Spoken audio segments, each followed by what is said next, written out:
ৰাজনীতি বিজ্ঞান কাক বোলে ইয়াৰ পৰিসৰ আলোচনা কৰা। ৰাজনীতি বিজ্ঞান হৈছে সামাজিক বিজ্ঞানৰ এক গুৰুত্বপূৰ্ণ শাখা যি ৰাজনীতি, চৰকাৰ আৰু ৰাজনৈতিক প্ৰক্ৰিয়াসমূহ অধ্যয়ন কৰে। ইয়াত বিভিন্ন বিষয় আলোচনা কৰা হয় যেনে ৰাজ্যৰ উদ্ভৱ, বিকাশ, চৰকাৰৰ প্ৰকাৰ আৰু কাৰ্যপদ্ধতি, শক্তি আৰু ক্ষমতাৰ বিন্যাস, জনসাধাৰণৰ অধিকাৰ বা জনগণৰ অধিকাৰ, কৰ্তব্য, স্বাধীনতা ইত্যাদি। ৰাজনীতি বিজ্ঞানৰ পৰিসৰটোৰ আলোচনা কৰা হ'ল।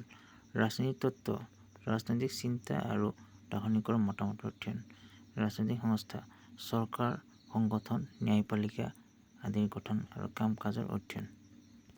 লোক প্ৰশাসন, ৰাজনৈতিক আৰু প্ৰশাসনিক ৰীতি-নীতিৰ পৰ্যালোচনা, আন্তঃৰাষ্ট্ৰীয় সম্পৰ্ক, ৰাজ্যসমূহৰ মাজৰ সম্পৰ্ক, জাতিসংঘৰ দৰে আন্তঃৰাষ্ট্ৰীয় সংগঠনৰ ভূমিকা আৰু বিশ্ব শান্তি সম্বন্ধীয় বিষয়সমূহৰ অধ্যয়ন। ৰাজনৈতিক প্ৰক্ৰিয়া, নিৰ্বাচন, ভোটাধিকাৰ আৰু জনমত গঠনৰ অধ্যয়ন। আমি এনেদৰে লিখিব পাৰোঁ, ৰাজনীতি বিজ্ঞানত নিৰ্বাচন, ভোটাধিকাৰ আৰু জনমত গঠনৰ অধ্যয়ন কৰা হয় বা অধ্যয়ন কৰা দেখা যায়।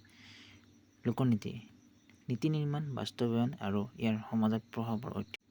আইন আৰু সংবিধান, ৰাজনীতি বিজ্ঞানত আইনৰ উদ্ভৱ আৰু বিকাশৰ লগত সংবিধানৰ কাঠামো আৰু ভূমিকা অধ্যয়ন কৰা হয়।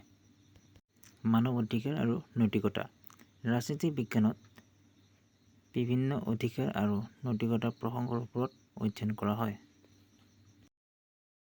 শক্তি আৰু ক্ষমতা, শক্তি কেনেকৈ বিতৰণ হয়, কেনেকৈ ই ব্যক্তিগত আৰু সমাজ জীৱনত প্ৰভাৱ পেলায় সেয়া বিশ্লেষণ কৰা হয়।